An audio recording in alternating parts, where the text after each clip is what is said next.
Hey, just upstairs if you're wondering, redecorating my old room or sorting out my old room.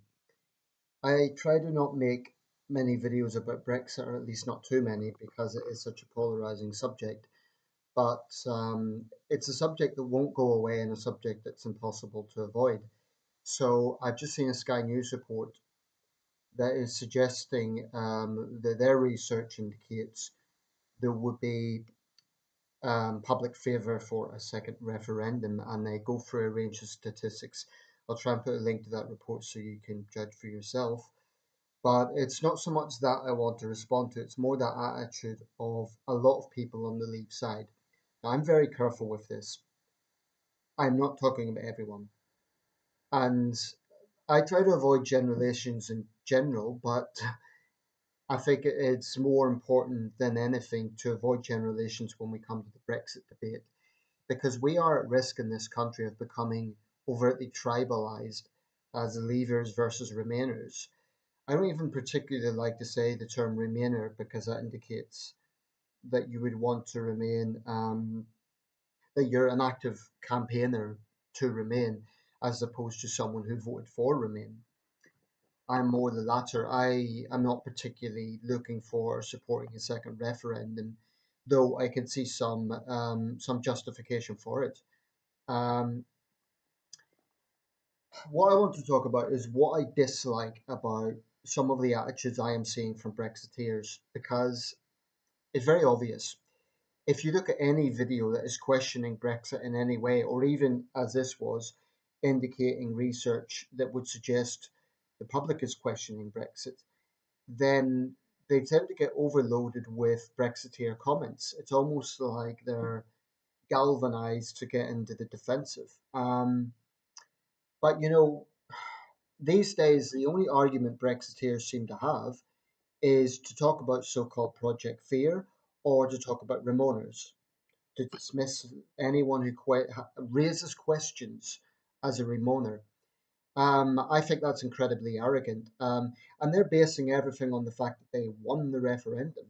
Well, yes, the Leave side won. It was a clear result. But put it this way, in 1975, when there was a referendum on whether or not we stayed in the EC, 10 years before I was born, that was an overwhelming victory for the yes side, which was to stay in the EC. Overwhelming. A far bigger gulf or a far bigger gap in the results than the 2016 referendum. Now, did the Eurosceptics go quietly into the twilight and, just say, oh, well, we accept the result. We're never going to raise questions about the EC? No, they campaigned for years against it, eventually resulting in that 2016 referendum. So that's the first issue I take with Brexiteers, the idea that because they won the referendum, then everyone else has to just shut up. Um, the whole point about democracy is freedom of expression and the right to dissent.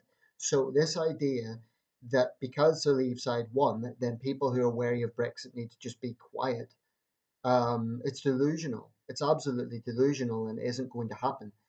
Um, I try to be fair to the Leave side. So, for example, there has been a report circulating. It's been circulating for a while now that seems to indicate that if there was a different proportion of people who were tertiary educated, then the result of Brexit would be different. It seems to indicate that because students tended to vote to stay and people who didn't have university degrees tended to vote to leave, that somehow was an indicator. Now, I've rejected that because I think it it lends itself to a negative image of the Remain side as being liberal elites and frankly a bit snobby. And I think this report does have a very snobby overtone to it that, oh, clever people vote to stay and stupid people vote to leave. That's ridiculous. It's absolutely ridiculous. I know intelligent people who vote to leave, university educated professional people who vote to leave. Yes, you may find a higher proportion of students who vote to stay, but a lot of students, you'd probably also find a higher proportion of students involved in silly drinking games. Nevertheless, I do see a profound arrogance coming from the Leave side. Like I say, this idea that they're the only ones allowed an opinion, and if anyone dares ask questions, then they're just remoaning. Well, there's a lot of questions that are very legitimate. And what irritates me is they immediately get into this reactionary sort of, oh, it's Project Fear, as if I mean, nobody knows what this is going to turn out like. So how can you say it's Project Fear when Brexiteers themselves don't know what is going to happen? How is that Project Fear? How is asking questions and raising concerns about possible scenarios Project Fear?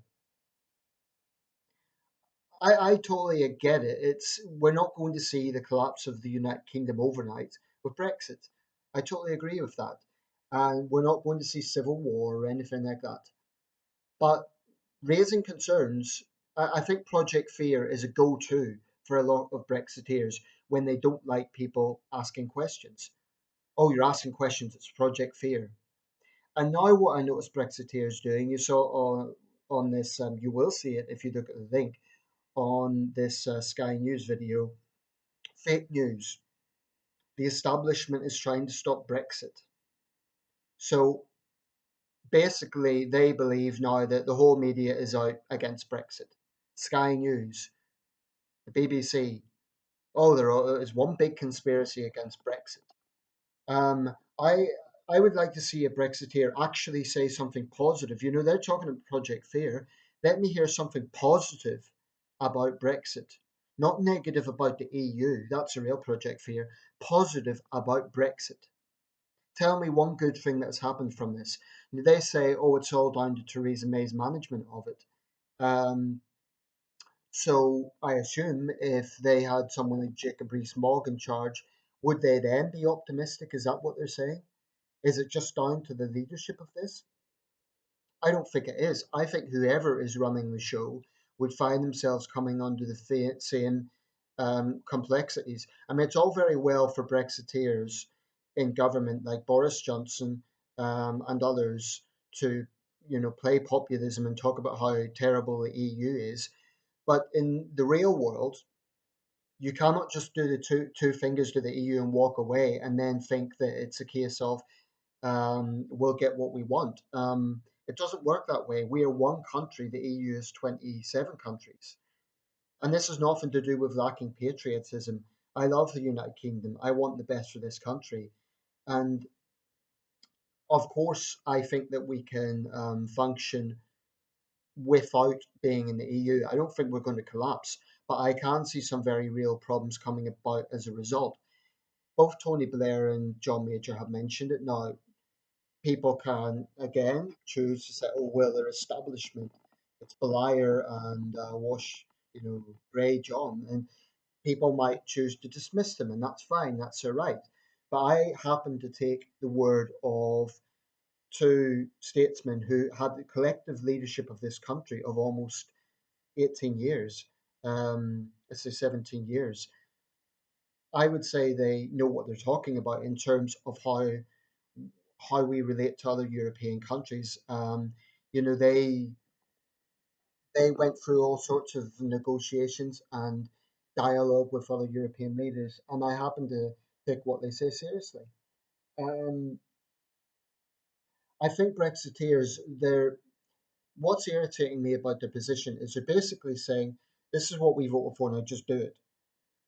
And that's a valid argument. That is what was voted for in the referendum. So yes, Theresa May has an obligation to go through with it. What I dislike is this idea that we just do it without asking questions and that's it. I mean, why are they against the people having a final say on the deal, for example? Including them. Including them. They would have their say. This isn't like, another Scottish referendum where it would be a change of the status quo, i.e., if the Scottish Nationals won, then the United Kingdom breaks up. Another referendum on the EU wouldn't be about the question of do we stay or leave. It would be about what are the terms of the negotiation. Now, what the hell is wrong with that? Why are Brexiteers against that? It's like it's their way or the highway. It's a hard Brexit or nothing else. Yet I don't believe that all leavers necessarily wanted a hard Brexit. I think everyone who voted leave was wary of the EU to some extent. But people voted leave for a range of reasons, just like people voted remain for a range of reasons. So I don't believe that all 17 million people who voted leave hate the EU and want a hard Brexit. I think what's happening is hard Brexiteers are kind of throwing the weight around and thinking that they are the only ones allowed an opinion.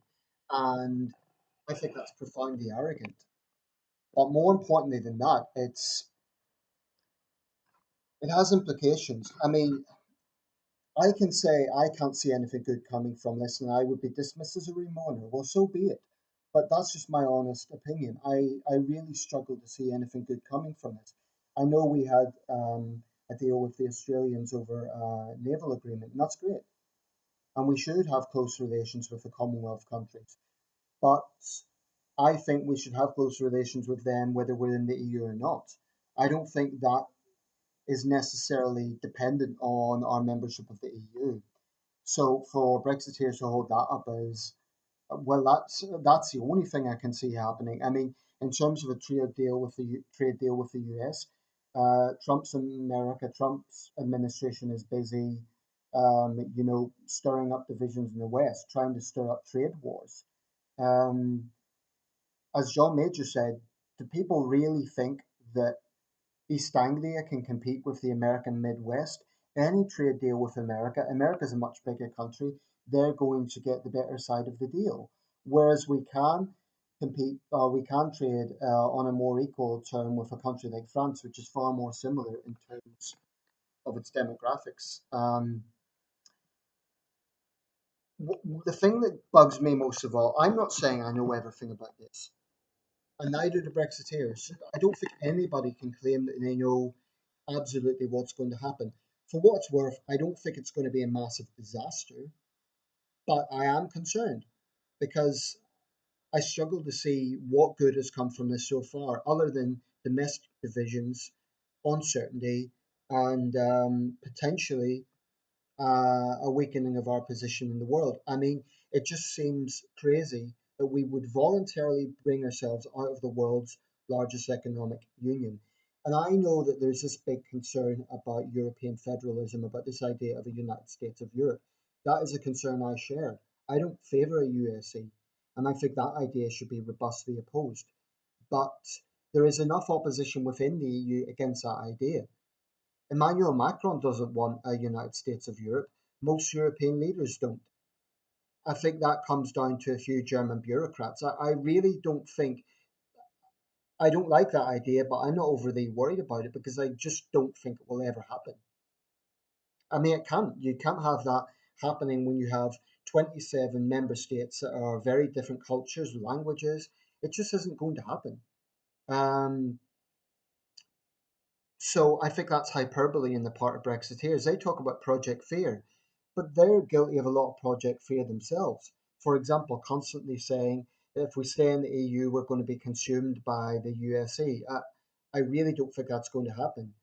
I mean, we opted to stay out of the euro. We've never been bullied to adopt the euro. So I also think when they talk about the European Union as a dictatorship, the EU is certainly bureaucratic. It's certainly has many points where it can be legitimately criticised, but when they talk about it as an overbearing dictatorship, I think that is an insult to people who live under actual dictatorships, who are persecuted, who, would get gunned down for daring to question their governments. So there's a lot of hyperbole from the Leave side that I really don't like. I'll leave it there, but oh, I'm going to be outside the country for the next 6 months. When I return, it will be 1 month before March 2019. I think maybe it might be that May has to go, but who replaces her? Well, obviously, Leave people would want a hard leaver, but I think that will only further deepen divisions in this country if you get the likes of Jacob Rees-Mogg at the helm. I would say that Remainers need to respect the concerns that Leave people have about the EU. And saying things like the Remain side is more intelligent, that sort of stuff, all it does is reinforce negative stereotypes about the Remain side. But Leavers need to stop this arrogant notion that they're the only ones allowed an opinion, because that is the message that they're sending out time and time again. And they are showing paranoia when they're implying that there's some huge media conspiracy against Brexit simply for reporting the results of a poll. They say, "Oh well, I wasn't asked this poll," but that's true of any poll. You know, any public poll. Of course, most of us are not going to be asked directly. What they do is they take a cross section of the society. They go down to a main street. They ask different people, and they try to get a sort of balance of opinions and work from that. Um, of course, mistakes can be made, but I think there are a lot of people who are wary about the way Brexit is going, and I would not be surprised if there are some Leave people who have changed their mind. There might be some Remain people who have changed their mind as well. But all I'm going to say is, as a Remainer, I always, you know, speak out when I think the Remain side are wrong, when they're being snobbish, when they're not recognising problems that are associated with the EU. But the Leave side, or I should say hard leavers, this idea that whenever anyone asks questions, they're remoaning or they are being undemocratic. Democracy is not about when one side wins, then they're the only side. You know, that referendum was about getting an idea of what the British public wanted. It wasn't about saying that the winning side are the only people who suddenly have rights, the only people allowed to voice concerns. It's that arrogance of leavers that I really have a problem with.